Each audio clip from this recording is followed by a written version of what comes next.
కేసులు రోజు రోజుకి పెడుతున్నాయి. దేశ రాజధాని ఢిల్లీ, అలాగే గుజరాత్, కేరళలో భయంకరంగా ఆ కరోనా కేసులు అయితే నమోదవుతాయి. ఇందులో ఆంధ్రప్రదేశ్ లో కరోనాకి ఎలాంటి నివారణ చర్యలు చేపట్టారో మన దగ్గర ప్రస్తుతం ఆరోగ్య శాఖ మంత్రి సత్యకుమార్ గారు ఉన్నారు. సార్ చెప్పండి, దేశంలో కరోనా కేసులు విపరీతంగా పెరిగిపోతున్నాయి.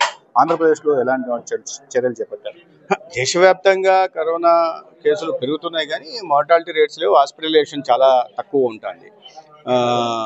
కాబట్టి పెద్ద ఆందోళన చెందాల్సిన అవసరం లేదు. ఇప్పుడే ఇటీవల కొంచెం సంఖ్య పెరుగుతోంది, అందుకని కేంద్రం కూడా ఒక అడ్వైజరీ వచ్చింది, తీసుకోవాల్సిన కనీస జాగ్రత్తల గురించి చెప్పింది. కానీ తీవ్రత ఎక్కువ లేదు. ఇప్పుడు జీనోమ్ సీక్వెన్సింగ్ చేస్తున్నప్పుడు కొత్త స్ట్రెయిన్స్ రావడంలా ఆ ఒమిక్రాన్లోనే ఆ స్ట్రెయిన్స్ మారుతున్నాయి. గతంలో లాగా డెల్టా లాంటి ఒక ప్రమాదకరమైన వేరియంట్ ఆ స్ట్రెయిన్స్ రావడం లేదు. కాబట్టి మార్టాలిటీ కూడా లేదు అంతగా. ఏదో కోమార్బిడిటీ కేసెస్లో ఎక్కడన్నా జరగడం తప్పిస్తే మార్టాలిటీ రేట్ తక్కువ ఉంది. మన రాష్ట్రంలో కూడా కేసులు వస్తే దాదాపు ఒక 80 కేసులు దాకా ఉన్నాయి. వాటిలో హోమ్ ఐసోలేషన్లో ఉన్నవే ఎక్కువ ఉన్నాయి. మిగతావి ఒక 9 దాకా హాస్పిటలైజేషన్ ఉంది. అయితే మరణాలు ఏమి సంబంధించట్లేదు. ఒకటి విశాఖపట్నంలో జరిగింది, బట్ కోమార్బిడిటీ కారణంగా అది జరిగింది తప్పిస్తే కోవిడ్ వైరస్ కారణంగా జరగలేదు. అయినప్పటికీ మేము అన్ని జాగ్రత్తలు తీసుకొని ఉన్నాం. చాలా ఎప్పుడైతే ఇంకా మేము కేంద్రం నుంచి ఎటువంటి అడ్వైజరీ రాకముందే దీని మీద ఎప్పుడైతే కేరళలో, మహారాష్ట్రలో, కర్ణాటకలో కేసులు తమిళనాడులో పెరిగాయో దాన్ని దృష్టిలో పెట్టుకొని కారణాలని విశ్లేషించుకుంటూ రాష్ట్రంలో తీసుకోవాల్సిన జాగ్రత్తలను కూడా తీసుకోవడం మొదలుపెట్టాం. మా 9 VLDL ల్యాబ్స్ కానీ లేదా మిగిలిన ఒక 10 RT-PCR ల్యాబ్స్ కూడా పూర్తి సన్నద్ధంగా ఉంచాం. దానికి కావాల్సిన ఇవి కన్జ్యూమబుల్స్ కూడా రెడీగా పెట్టడం, కిట్స్ని కూడా రెడీ పెట్టడం కూడా జరిగింది. అదేవిధంగా ఈ N95 మాస్కులు కానీ లేదా శానిటైజర్లు కానీ లేకపోతే 3 లేయర్ మాస్కులు కానీ లేదా PPE కిట్లు కూడా తగిన సంఖ్యలో కింది దాకా పంపించి పెట్టాం.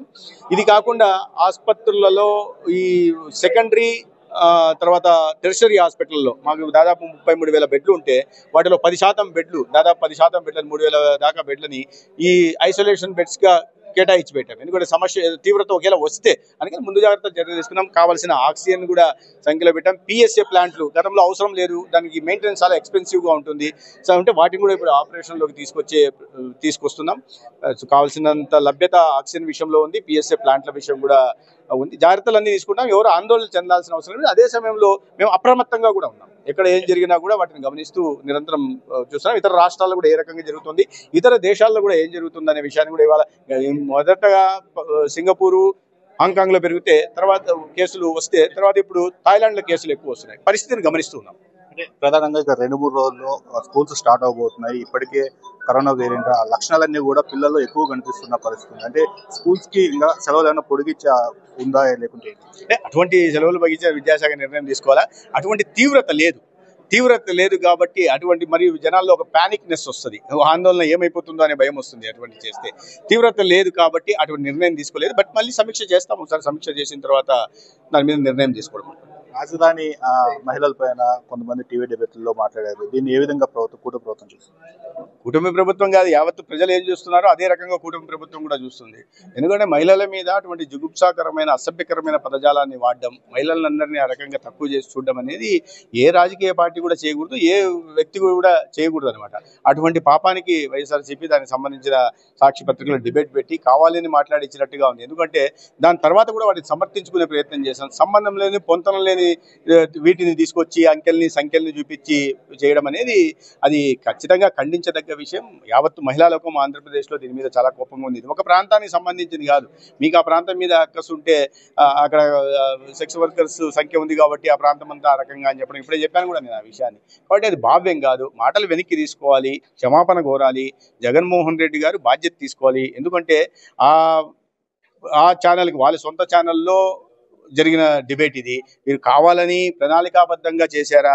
ముందే ఈ రకంగా మాట్లాడించాలి, తద్వారా మళ్ళా వైషమ్యాలు, విద్వేషాలు పెంచాలి, లేదా అవమానపరిచి తద్వారా ఏదన్నా ఒక రకమైన దీన్ని రాజకీయ లబ్ధి పొందాలని ఏమన్నా ప్రయత్నం చేస్తున్నారో తెలియదు. కానీ ఆ రకమైన ఇది సభ్య సమాజం ఒప్పుకోదు. జగన్మోహన్ రెడ్డి గారు దీనికి బాధ్యత వహించాలి, క్షమాపణ చెప్పాల్సింది. ఇప్పుడు కనీసం సాక్షి యాజమాన్యమైన దీనికి సమాధానం చెప్పిండాల్సిందిగా, క్షమాపణ చెప్పిండాల్సిందిగా. ఇట్లా జరగడం తప్పు, భవిష్యత్తులో చేయకపోగా సమర్థించుకోవడం ఒక తప్పు అయితే, రెండోది మళ్ళీ ఎవరైతే దీనికి పాల్పడ్డారో వారిని ప్రజల నుంచి వస్తున్న స్పందనకు అనుకూలంగా అరెస్ట్ చేస్తే అదేదో బింగి విరిగి మీద పడినట్టుగా దాన్ని ఇది చేస్తూ ఇవాళ ఖండించడం అనేది మరింత ఖండించదగ్గ విషయం. ఇది సత్యకుమార్ చెప్పిన పరిస్థితి. అయితే రాష్ట్రంలో కరోనా కేసులు ఇంకా తక్కువగా ఉన్నాయని చెప్పేసి, కరోనా వస్తే ఎలాంటి చర్యలు చేపట్టాలో అవన్నీ కూడా ముందుగానే చేపట్టాలని చెప్పేసి మంత్రి సత్యకుమార్ చెప్పిన పరిస్థితి. నేను రవితయ్య, ఏబీపీ దేశం, అనంతపురం.